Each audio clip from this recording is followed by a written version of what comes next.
శ్రీ గురుచరిత్ర 43వ అధ్యాయం. శ్రీ గణేశాయ నమ. శ్రీ సరస్వత్యై నమ. శ్రీ గురుభ్యో నమ. హరి ఓం. శ్రీగురుడు సాయందేవునితో చెప్పిన ఆ వ్రత విధానం సిద్ధయోగి ఇలా తెలిపారు. ఈ అనంత వ్రతము ఆచరించడం వల్ల ఎందరికో అభీష్టాలు సిద్ధించాయి.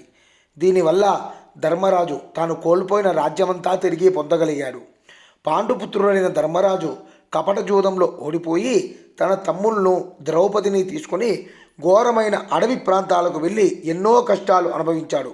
అయినప్పటికీ వారంతా శ్రీకృష్ణుడే తమకు గతి అని దృఢంగా విశ్వసించారు. దుర్యోధనుడు మొదలైన వారు వాళ్ళ రాజ్యాన్ని అపహరించి పరాభవించి అడవులకు పంపడమే కాకుండా వారిని ఇంకెన్నో రీతుల్లో కష్టపట్టారు.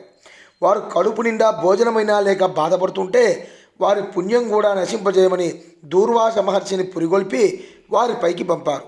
ఒకప్పుడు ధర్మాత్ములైన పాండవులపై దయతో శ్రీకృష్ణుడు వారి వద్దకు వెళ్ళాడు. పాండవులు అతన్ని పూజించి, స్వామి, నీవు భూభారం తొలగించడానికే అవతరించావు. మేము మీకు ప్రాణ సమానులం అయినప్పటికీ ఈ అడవిలో దాగి ఉండవలసి వచ్చిందేమిటి? నీవే ఉపేక్షిస్తే మాకింక దిక్కెవరు అని బాధపడ్డారు. ద్రౌపది కూడా తమకు కష్టాలు తీరే ఉపాయం చెప్పమన్నది. శ్రీకృష్ణుడు వారిని కరుణించి ఇలా చెప్పాడు. నేనే అనంతుడను, సర్వవ్యాపిని. త్రిమూర్తులు, చతుర్దశ భువనాలు, ఆకాశం వలె అనంతుడనైన నా యందు ఉన్నాయి. అట్టి సర్వాంతర్యామిగా అనంతుడుగానున్న నన్ను గుర్తించి నిష్ఠగా వ్రతం చేసుకుంటే మీ అభీష్టాలన్నీ నెరవేరుతాయి, మీ కష్టాలు తీరుతాయి అన్నాడు.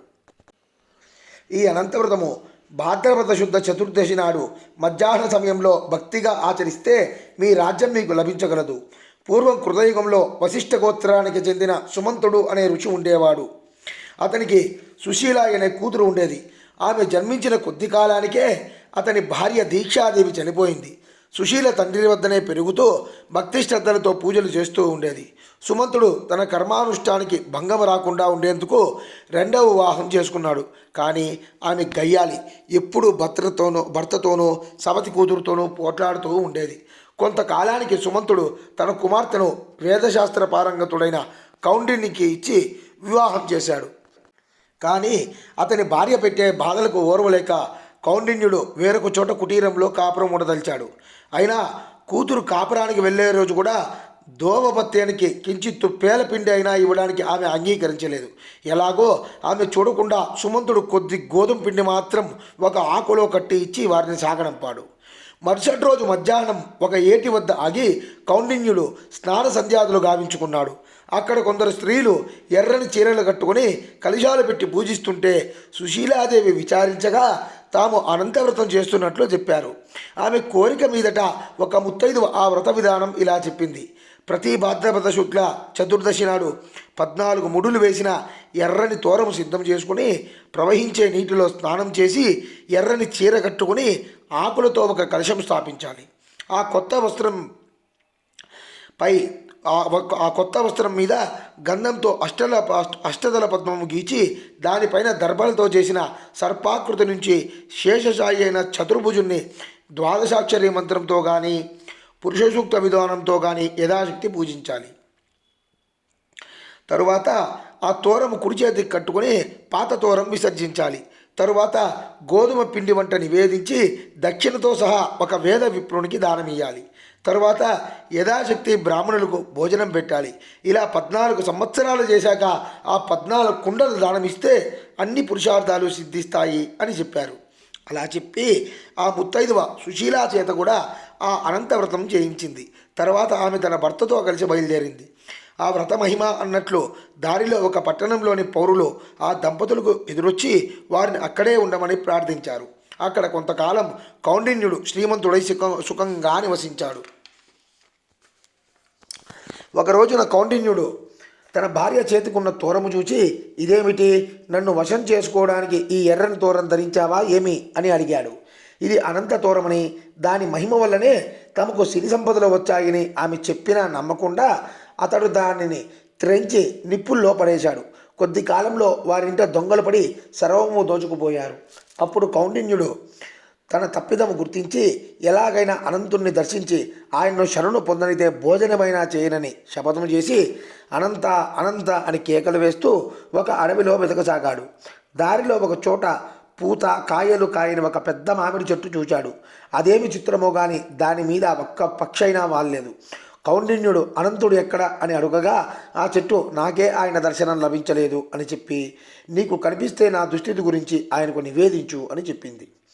ఆ ముని మరొక చోట ఒక గడ్డి పరకైనా కొరకని ఆవును దూడను చూచి వాటిని అడిగాడు. అవి కూడా అలానే చెప్పాయి. మరొక చోట అటువంటి ఆంబోతే కనిపించి అలానే చెప్పింది. ఇంకొక కొద్ది దూరం వెళ్ళాక కౌండిన్యునికి 2 కొలనులు కనిపించాయి. ఒకదానిలో నీరు మరొక దానిలోకి ప్రవహిస్తున్నది. వాటి దగ్గర ఎక్కడ ఒక్క కొంగైనా వాలడం లేదు.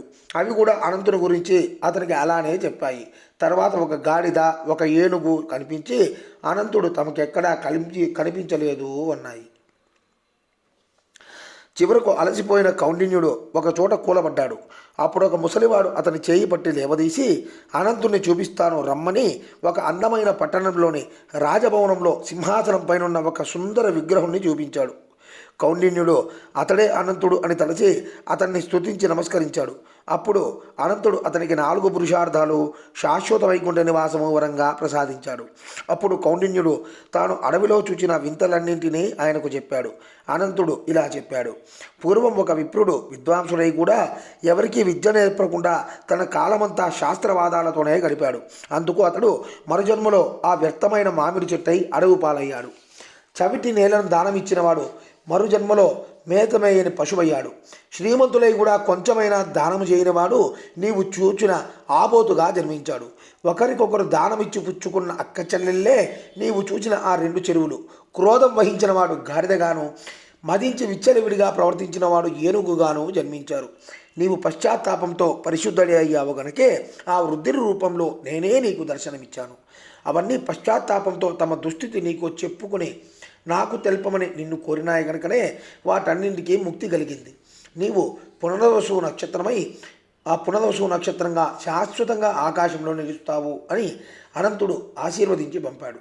అప్పటి నుండి సుశీలాదేవి కౌండిన్యుడు సుఖంగా జీవించి తరువాత వైకుంఠానికి వెళ్ళారు. శ్రీకృష్ణుడు చెప్పిన ఈ కథ విని పాండవులు అనంతవ్రతం ఆచరించి అనంతుని కృప వలన యుద్ధంలో శత్రువులను ఓడించి మరలా రాజ్యం సంపాదించుకోగలిగారు. నమ్మి ఈ వ్రతం ఆచరించి సత్ఫలితం పొందని వారే లేదు. కనుక సాయందేవా, నీవు కూడా నీ గోత్ర ఋషి అయిన కౌండిన్యుని వలె ఆ వ్రతం ఆచరించు. ముందు నాగనాథుడు అతని సంతతి వారు నిష్ఠతో ఆ వ్రతం ఆచరించి శ్రీగురుని పూజించి అచ్చటి బ్రాహ్మణులకు సన్యాసులకు సంతర్పణ చేశారు.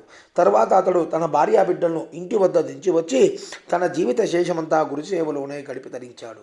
అందువల్లనే నీకు ఈనాడు కల్పవృక్షం వంటి శ్రీ గురుచరిత్ర లభించింది. అతడి వంశంలో జన్మించినందుకు నీవెంతో ధన్యునువు. శ్రీ దత్తాయ గురవే నమః. శ్రీ శ్రీపాద శ్రీవల్లభాయ నమః.